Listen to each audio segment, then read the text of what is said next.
सिंध में doctor, paramedical staff, nursing staff समेत सेहत खाते जा ॿिया मुलाज़िम पंहिंजा जाइज़ मुतालबा तस्लीम न थियण सबबि सरापा एहतजाज बणिजी विया आहिनि।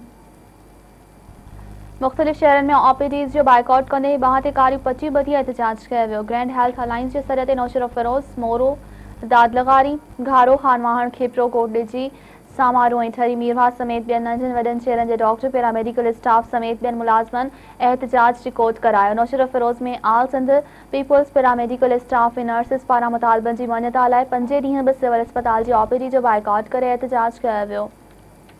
होॾां मोरो, सामारो, दादलगारी ॿियनि नंढनि वॾनि शहरनि में पैरामेडिकल स्टाफ, डॉक्टरनि ऐं सिहत खाते जे नंढनि मुलाज़िमनि रिस्क अलाउंस, सर्विस स्ट्रक्चर ऐं ॿियनि जाइज़ मुतालबनि जी मञता लाइ एहतजाज कयो।